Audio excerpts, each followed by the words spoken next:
Van Sertima, Rutgers University, the author of the book, They Came Before Columbus. Welcome. Good to be here, Gil. Now, there's been a lot of discussion lately about Mr. Columbus and what he did and what he did not do. But your research that you've expounded on in previous programs as years gone by, your thesis is older. That our presence in this hemisphere preceded the enslavement period, that there was another period where Africans came. Tell me a little bit more about that and how it pertains to this discussion of Mr. Columbus nowadays. Well, the first thing that we have to understand is that to assume that Columbus was the first to make contact with the Native Americans is something that does not take account of any of the evidence, including the evidence of Columbus himself. Columbus was the first person to suggest there were Africans in America before him. He actually says in the journal of his second voyage that when he was in Haiti, the Native Americans there told him that black-skinned people had come in large boats from the south and southeast trading in gold-tipped metal spears. Columbus actually sent back samples of these gold-tipped metal spears back to Spain. They were assayed, they were inspected by metallurgists in Spain, and the Spanish metallurgists showed that they were identical with spears being forged in African Guinea. Of 32 parts, 18 were of gold, 6 of silver, and 8 of copper, just like the spears in the Caribbean.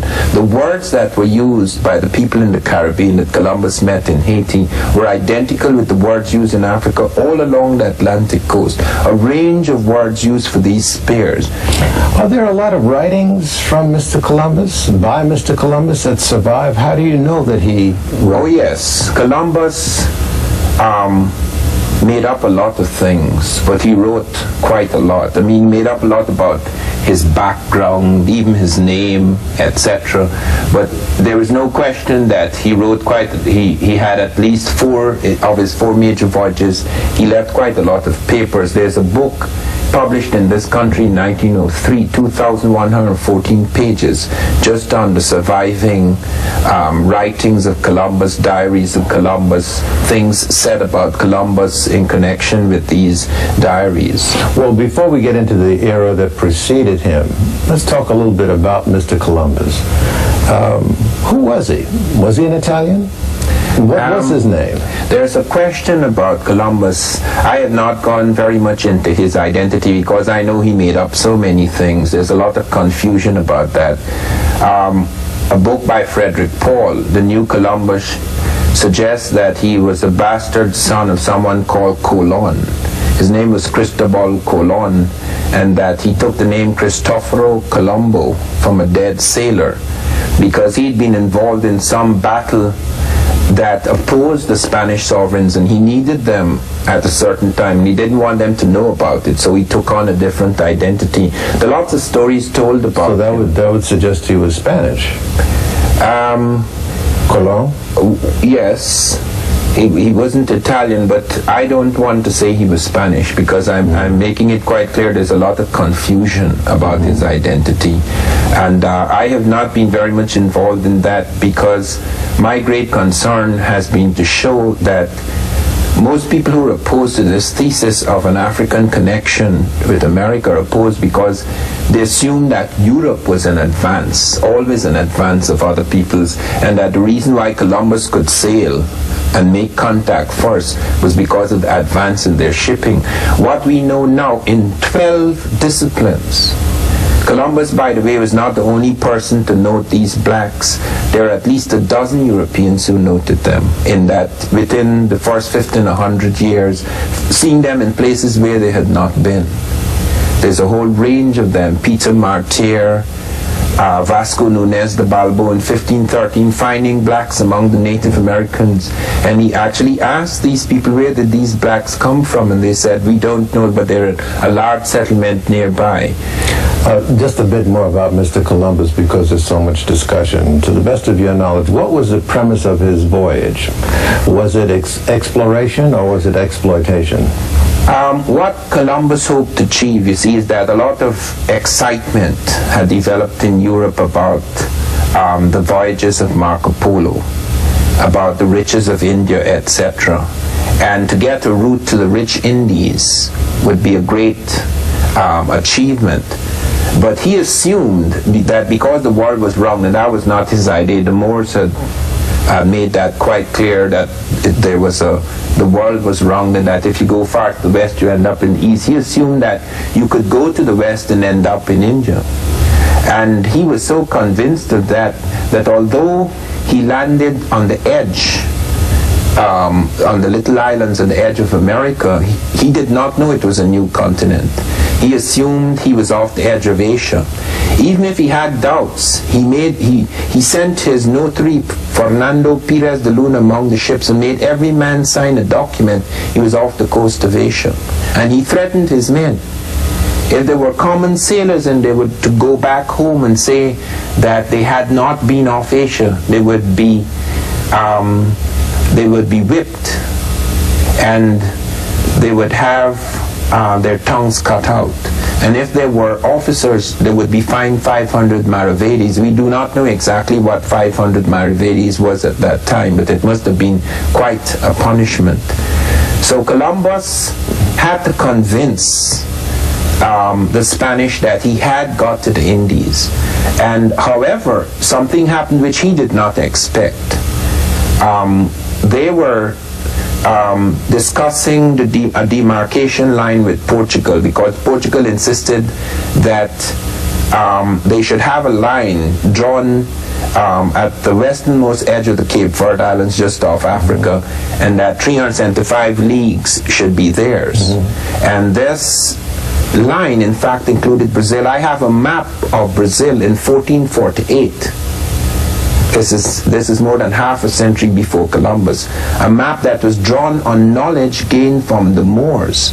This is known as the Andrea Bianco map. So that, you see, the whole approach was that here we are, this is a great adventure, this is for wealth, etc. To hell with the people. I mean, the people were treated in the most awesome manner. Hands were cut off if they didn't pay the tax. I mean, the most incredible massacres. And Columbus was the first person to actually initiate slavery, because he actually took half a dozen Native Americans with him back to Spain. And people are under the assumption, oh, these natives, they were so stupid, they thought the whites were gods. That is not the case. He left a fort in the Caribbean after his first voyage, and every man in that fort was slaughtered when the natives realized that that these people were vulnerable. There are all sorts of things in that situation, but Columbus was absolutely heartless when it came to dealing with the natives. Even when they were kind to him, and he recorded in his diaries how generous these people were, he was so determined. The profit motive was so great, he was so greedy, that it didn't really matter. I mean, people became nothing.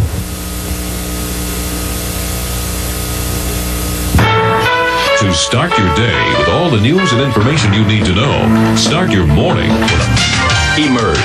Subscribe today. Call 1-800-532-5700.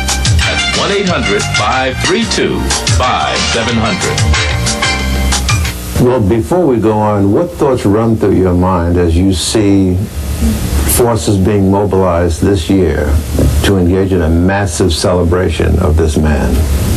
Well, I think that it should be understood that this so-called discovery was a discovery for Europe, and that this led to the ascendancy of Europe. It wasn't purely an accident, because 1492 is a very unusual year. It was not only the year Columbus sailed, it was the very year that the Africans were defeated in Spain.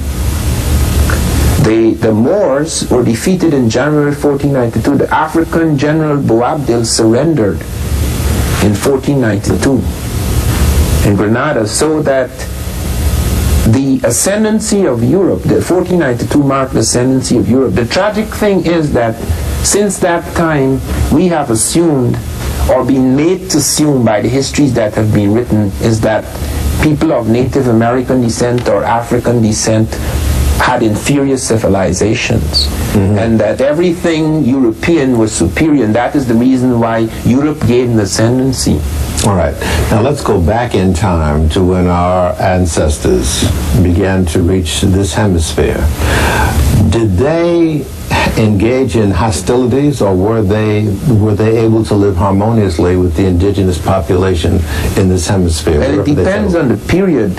In such a short time, I could only touch on the late 14th, 15th century period. When did it start? It started much earlier from different Africans, okay?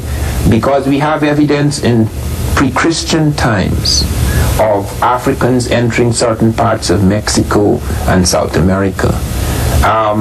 We have it from in terms of various sculptures and in terms of a range of ritual parallels.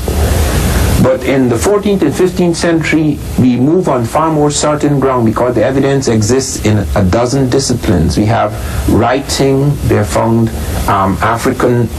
one of the African scripts. They have found African boats that could make those crossings. They have found maps indicating a crossing had been made. They have found linguistic connection showing words.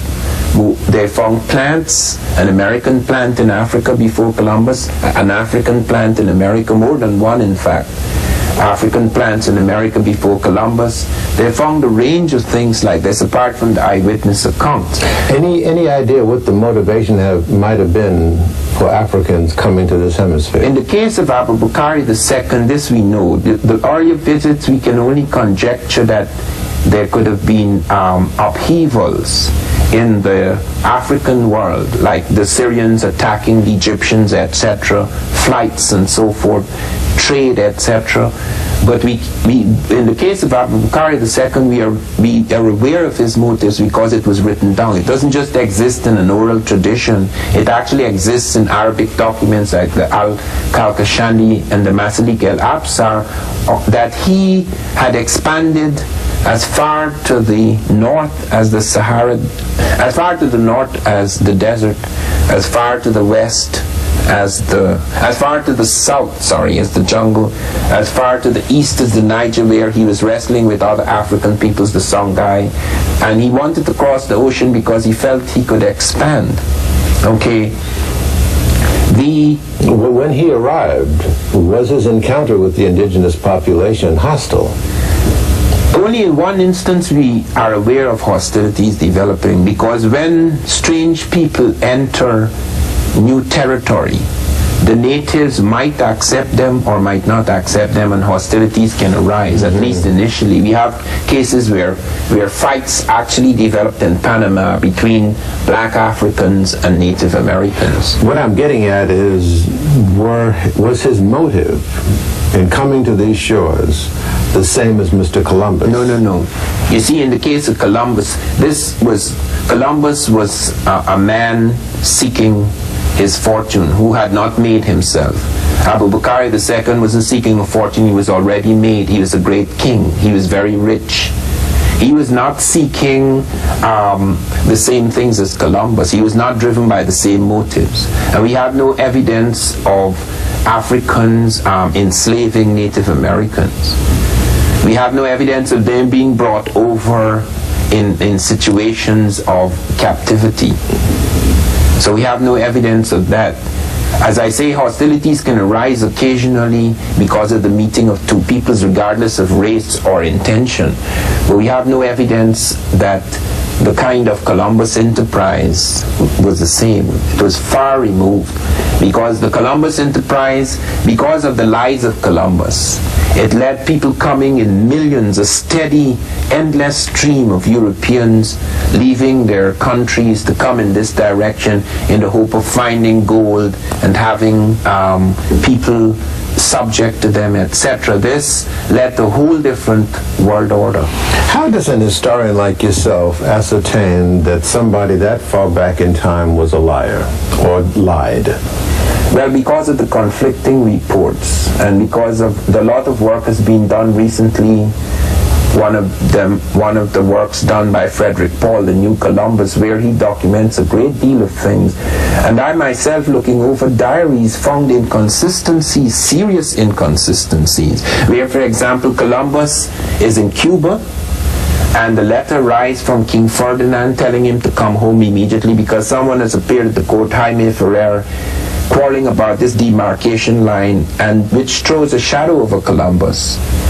And Columbus pretends that he's too gravely ill to move, would not go back home, and writes in the reply letter that he is certain that Cuba is the continent. Now we know that that is a lie. We know that's dishonesty because I found an earlier letter he wrote 6 months earlier in which he tells a friend that he's certain Cuba is an island because the natives who lived there for centuries have told him so and they could circumnavigate it. You find lies also about South America. When he's sent on the 3rd voyage, he's given 6 ships and 3 are sent down to find this landmass that they hear the Portuguese are talking about. Columbus lands on the landmass, does not come off the ship. Every time we have friends over for a, should we say, little get-together, we reach for the tower. Tower. And he claims that South America is an island. He claims that Cuba is the continent.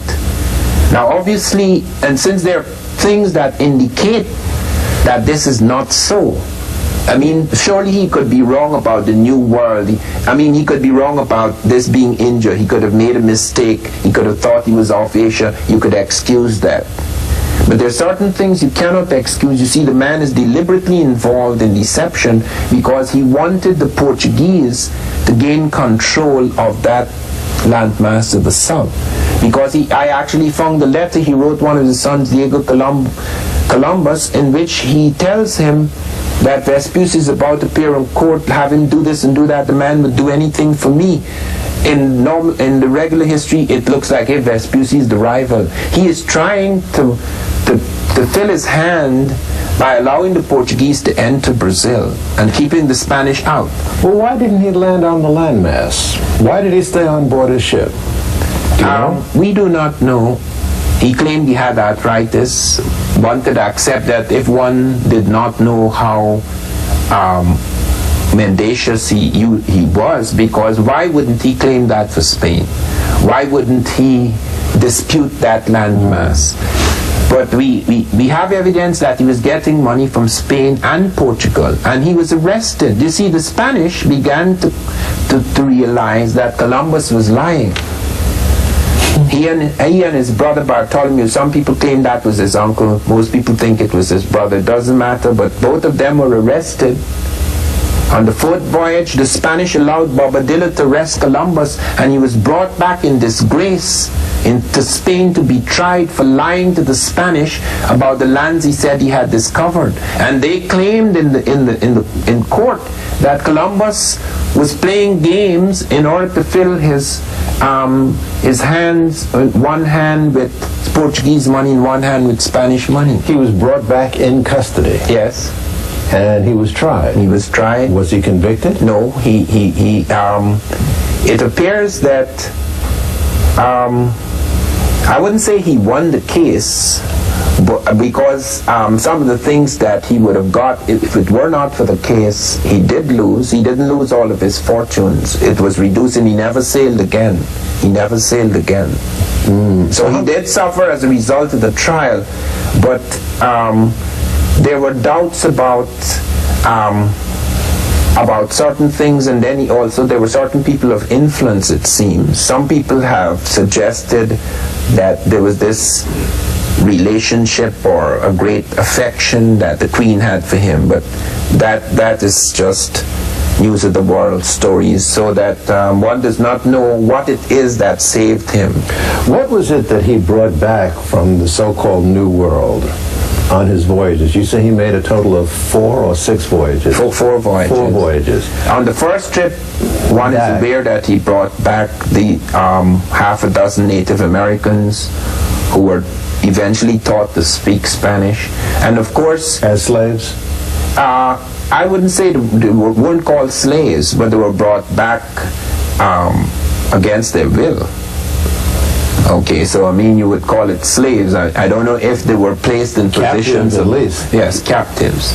Okay, and remember that these voyages weren't just Columbus entering territory on his own. These voyages brought thousands of people going in, taking parts of the Caribbean, taking parts of North America. So he left many of the voyages on shore. Yes, and they established settlements, they built forts and towns and villages and churches, etc. I see. So they were able to establish a real foothold, which was going to be expanded and would to change the whole life of America.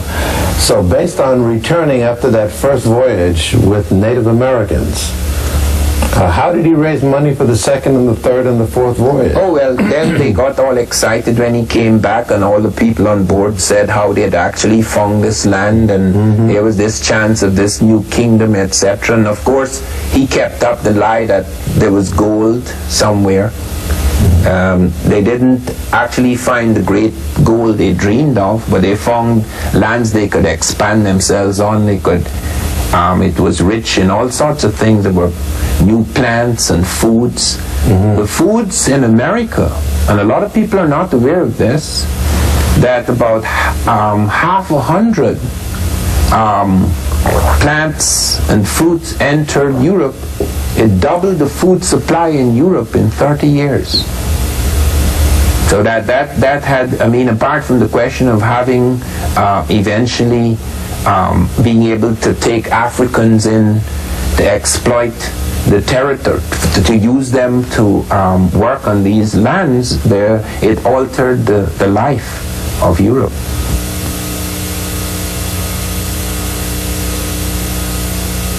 I'm Gerald. All right, let's again go back in time. Do you have any ocular proof of our presence in this hemisphere before Columbus? Oh yes. There are many heads of West Africans in the latter period and their earlier heads in the pre-Christian period. Something you can show us that I can show in terms There's of one that doesn't deal with the period I've been dealing with, but which is very unusual because it has braids. And this was deliberately covered up because this head has not been shown in public for about 50 years. It reappears. So these are braids here. Yeah, these are braids. This is a stone head. And where does this go back to? This goes back to Tresapotes. It's a period before Christ, and it's found on the head, on a great stone head, a great sculpture in stone. Before Christ. It's found in the Olmec civilization. People have assumed that I said the Africans created Olmec civilization. I never said that. It's a homegrown civilization. It has African elements. We found it in the graves, and we found it in their ritual life and other things. Here are now West African type heads. This is in a later period, but found in this hemisphere. Yes, this is found at Teotihuacan, one of the great cities of America. This is in the pyramid of Teotihuacan. Where is that now? What is that area called now? It's still called Teotihuacan. Where is it though? In Central America? It's in Mexico. Oh, in Mexico. Yes. I'm sorry. Clearly African. Yes. What else do you have? You have a map here. This we have found. This in Peru. We have, in fact, in South America, we have some of the most startling heads. This is in Peru. We have many very realistic heads in Peru, and we have one of them in which we have the descendants of black governors in Ecuador. This is definitely a brother. Yes, and that is in the Moorish period. That is 900 AD. That is long before Columbus. We have also, which is one of the most startling things, is the sons of black governors in South America. Blacks were shipwrecked in South America just a little after Columbus because they kept voyaging even after that period. And these are the sons of African shipwrecked. Let's see if our camera can pick this up on the right hand page. Yeah, these are Africans were shipwrecked off the coast of South America, off Ecuador, and 17 of them were shipwrecked. Every one of them became the leader of a province, and these are their sons. This is post-Columbian. This is post-Columbian, but why it is used is because it is not far after the coming of Columbus, and it wasn't with European help, and it shows that these trips were going on. In some cases, they were continuing. Africa, you must realize, fell into tremendous slump after Europe began to enslave great parts of Africa, and many of its centers disappeared. The reason why most of us have been made to believe that Africans were incapable of certain things is because we have not studied Africa. Even Africans do not know about Africa. Because remember that an amnesia descended on Africa and among people of African descent because of the fact that their centers were destroyed. What we've been studying is surviving peripheries. That is what has led to a tremendous amount of confusion. For example, the Smithsonian found 2 African skeletons in the Virgin Islands, 1250 AD, more than 200 years before Columbus.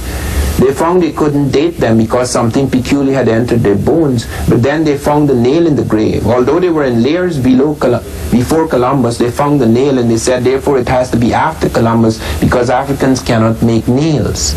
But we have found, in fact, Africans making steel 1,500 years ago in Tanzania, and along the lakes of Tanzania and Uganda, we have found Africans smelting steel in temperatures 200 degrees higher than anything achieved in Europe until the late 19th century. In your book here, you you have some illustrations of the ship, the Kontiki. Well, this is the Ra 1. The Ra 1. The Ra 1. The Ra 1, which is very important. But it is what is the significance of the voyage that Heyerdahl made? Okay, the significance of the Heyerdahl voyage is that we found that Africans had boats before Christ which could cross the Atlantic Ocean.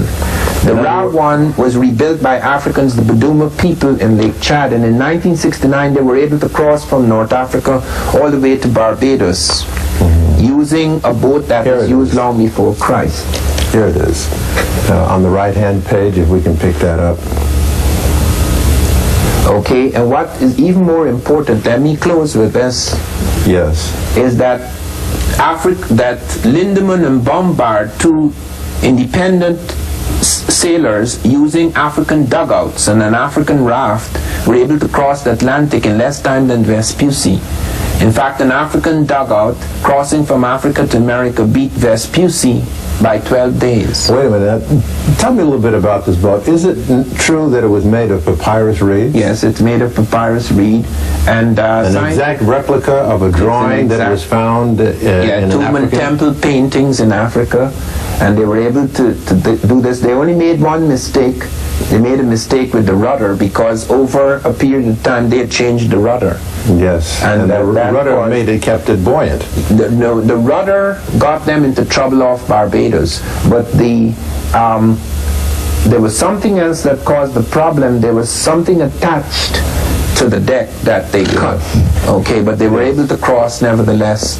And they were able to cross not only because of the viability of the vessel, they were able to cross because there are 3 currents off Africa that take you like gravitational belts from Africa to America, something which Europeans could not make use of. Yeah, I recall learning that the first voyage was not successful because the ship lost its buoyancy because the builders of the boat left off this rope from the tail that would squeeze the seawater out of the hull. But it was valuable because it showed that even when the problem occurred, they still got as far as the Americas. They did? Yes, they did float on the currents and were able to make it towards the Americas more than 2,000 miles. So that even if there was an accident, they would still have made it. But the second voyage, they built it right and they made it intact. Yes.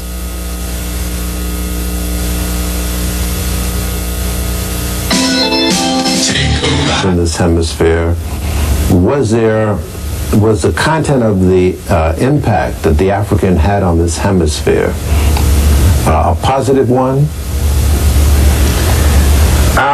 Well, it would involve a lot more discussion to show exactly what they did. because you'd have to show, for example, what impact they had, for example, on their ritual and religious life, and in some cases what impact they had on some early technologies. One has to do this with extremely great care, because one is not suggesting the Native American was a fool. But whenever civilizations meet or peoples meet, they influence each other. And there's no civilization of consequence that was not influenced from outside in some way. What is important to understand is the capacity and potential that lay within these peoples before they were overwhelmed. Because what has happened in the last 500 years has given the impression that the reason why Europe ascended, the reason why it was able to conquer, the reason why it was able to remake the world was because other peoples were stupid, or they were on a lower level. Most people do not realize Africans made Spain. Africans brought most of their science to Spain. Spain was controlled by Africans and Arabs for about 700 years before the time of Columbus. It's in 1230 that influence began to fade, and they retreated to Granada, where they were defeated by the Spanish. But before that, they brought so many things. The Moors brought air conditioning into Europe. They brought eyeglasses into Europe. What do you mean air conditioning? They developed, they were able, for example, to bring fresh drafts of air into houses during the summer, and to draw upon the perfume of flowers. So it wasn't just air conditioning, but perfumed air conditioning. How would they do that? They constructed... I do not know all the technical details of air conditioning even today. I wouldn't know how air conditioning works. But I have edited a book, Golden Age of the Moor, in which you have a detailed discussion of the many things that were introduced into Europe when Arabs and Africans, because the Egyptians had left quite an influence on the Arabs, they developed their own thing as well. They quite an influence on North Africa. These people came up, took over Portugal and Spain, controlled it for hundreds of years, and brought a great range of sciences. Many things we take for granted, geometry, for example, had lapsed. This was brought back into Europe through the Moors. Algebra, which is Arabic, that was brought into Europe through the Moors. The leading books in mathematics, in medicine, came from the Moors, and when the first universities of Europe were being developed, they drew heavily on astronomical texts, mathematical texts, medical texts brought in by the Moors. The Moorish thing was mixed. There weren't just black people, but you had a predominant and powerful black element, and you have two emperors of Spain who were black. So we are out of time, but you're saying then, if I can paraphrase, that we need to really rearrange the premise of our look at the European role in world history, if not in this particular hemisphere. Our premise is off. Yes. This thesis has significance in that it forces us no longer to take the history of the Americas and the history of Africa and Europe for granted. It forces us to rethink things and to realize that the European jump wasn't simply a European jump. That those breakthroughs that were being made in Europe wasn't simply European. We're not dismissing his own ingenuity, but those things were a result of a coming together of forces from all over the world. By putting his head on it, and by unfortunately having this greedy man who became a force, the greed, the need to conquer people, enslave people, etc. This was an unfortunate result of this expansion and movement. One quick last question. Is it true that Mr. Columbus went back to Europe and lobbied for the institution of the slave trade? Is that true? I do not know about that. I know that Columbus himself did a lot to inspire and expand the slave trade. There was no question, because there were people who fought against it and could not win because the profit motive was too great. He himself, as a person spending time on that I do not know. Okay. Yes. Professor Van Sertima, once again, it's been a privilege, and your discussion has been most nutritious. I thank you. Thank you, Gil. Preeminent figures are members of an organization called IAMUS, which stands for Italian Americans for a Multicultural United States. I'd like you to meet them. The founder is Juliet Uccelli, joined by Gilbert Fagiani, also founder of IAMUS, and also joined by Susan Cangiano, a member of IAMUS. Welcome to Like It Is. I guess I can start with you, Ms. Uccelli, and ask how IAMUS came to be. Well, since the 60s, as a college student, I became involved in the anti-Vietnam War movement, and since that time was active in different kinds of social justice causes. And I realized when I heard actually a Native American about 10 years ago read a poem called Columbus Day, that the whole image of Columbus was inimical to the other things that I believed in and was really an insult to people of African American and Native American and Latino descent. And I felt horrified that there was no public voice of people from my ethnic group, Italian Americans, repudiating Columbus, and felt that it's really most definitely bad for all children, for Italian American children, to have a hero whose fame is really based on deeds that did great harm to other people. That's not a real basis for anybody's self-esteem. And I also felt that, the predominant image of Italian Americans in the U.S. media is gangsters, and that when you look at Columbus did, he looted and pillaged and raped and stole people's lands and killed them. That's what a gangster does.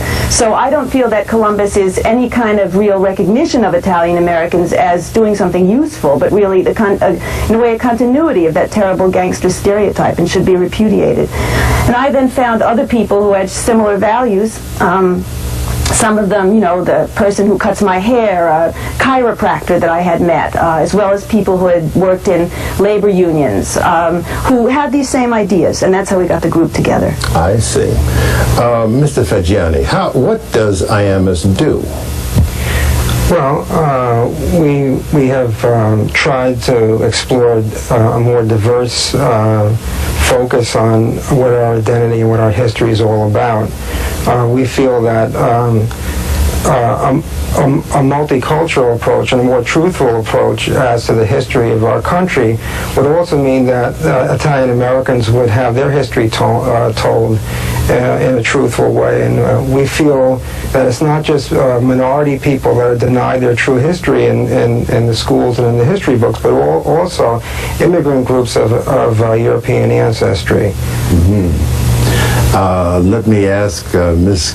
Cangiano how you became involved with the organization. I became involved with the organization, long time ago or recently? Basically recently. I started in an organization called PACE through my own, I'm sorry, I'm nervous. No, I don't blame you. I used to be nervous when I started in this game too.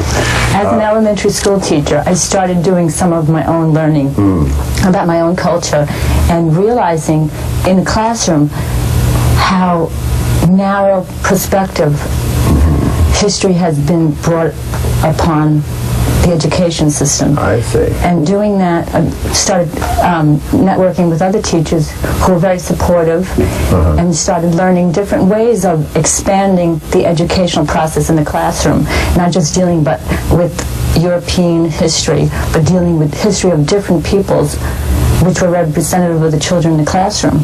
And so I started seeing that my own learning in school was very narrow, and that I would not want to impose the same kind of narrow perspective that the schools offer today. Most schools, I shouldn't say all schools. Well, now, what about your ethnicity, though? I mean, many of your kith and kin would say, notwithstanding what you say, you're still an Italian, and the celebration has been going on long before you were born.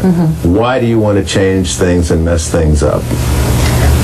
To which you might respond? It wouldn't be messing them up at all. It would be putting things in a more honest and true light of what really happened. And we as Italians, this is all we have. Why would you want to take this from us, an Italian might say? Exactly. But that is not all we have. Maybe in this society that's all that's portrayed that we have. But there is so much more richer and heroic people that are not discussed and not talked about. We have this one Italian, maybe, it's not even sure, who is representative of a very conquering, sadistic, I want to say, and a cruel person. Maybe the things that he did that were good, he brought goods to Europe that, helped them survive and develop as a nation. But the things that he did that were terrible. I mean, people I know don't even know the story. What they know is just exactly what the textbooks have told them. They've never done any critical thinking on their own. And when you bring up these horrible things that Columbus has done, they are horrified as much as anyone else would be. Really? And they look and say, yes. They look and say, why? Is that what you've all found among your kith and kin, that the knowledge about Columbus is scant? Yeah, actually, yes. And sometimes, see, I think if you look back when Columbus Day was really pushed for by Italian Americans in the 1930s and 40s, it was a time when police would swoop down on Italian American communities and do wholesale raids with the idea of, we're looking for the black hand, we're looking for the mafia. There was a lot of discrimination in employment. There was a lot of barriers to participation in citizenship. So at that point, people were desperate to say, we are Americans and one of us contributed something essential to America. Now, that was a point when there was not a lot of public debate and discussion about what Columbus did in reference to Native Americans. Now there is that public debate and discussion. So I can understand why people did it at that time, why Italian Americans might have pushed for it. With the knowledge we have now, there's no excuse for keeping on perpetuating it. And I think, I try to put out to people that I understand why people can be defensive, yet at the same time, this is not really in our interest, and try to put out some alternative Italian American figures. When was Columbus Day born? Well, there's a whole history of the lobbying for Columbus Day. The Knights of Columbus actually were started by Irish priests in 1882, and they pushed Columbus as a hero and said that he was an exemplar of what a Catholic and Christian hero should be. Beginning at that time, and at the Quadricentennial in 1892 is a heavy push for Columbus, and that's when the statue was put up, with money that actually was raised by an Italian-American publisher from poor Italian immigrants. There's lobbying going on then through the 30s and 40s. However, there's also diversity in the community, which people don't talk about. For example, in Providence, Rhode Island has the largest proportion of Italian Americans of any state in the country. There was, in the 1930s, there were workers who attacked the Columbus Day parade because the people who were leading it were supporters of Mussolini. And these workers were Democrats, anarchists, socialists, a whole mix of people who attacked Columbus Day for that reason. It didn't actually, also most people don't know that some Italians on the West Coast were interned during World War II and were released on October 12th, 1942 for Columbus Day. They were treated like the Japanese Americans? Yes, it was not as massive, and they were not held as long, but there were some internments in the Northern California area in particular. So when it's a national holiday? Yes. When did that come to be? That came to be in the 1960s, much later than you would think. I don't know the exact date, but it was during the 1960s. I see. How do you argue with members of your ethnic group that say that you're being disloyal? Well, what I say is that I see Columbus as sort of the Columbus pizza mafia, Rocky kind of stereotype, or tapestry of stereotypes that the mainstream pushes. That's supposed to sum up our experience as a people in this country.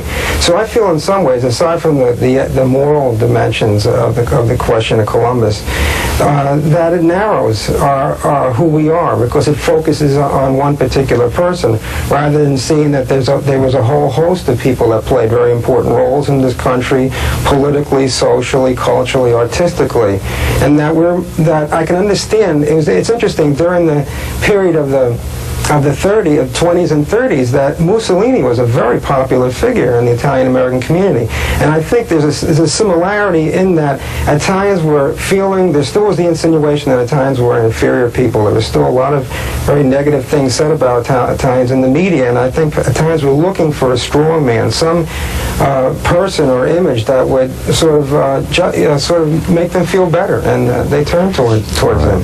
That is all the time we have for this edition, but I must say that I think it warrants us coming back next week and continuing our discussion. Thanks for being with us. Catch us next week for a continuation. Good afternoon. For a transcript of this program, send $4 to Journal Graphics, 1535 Grand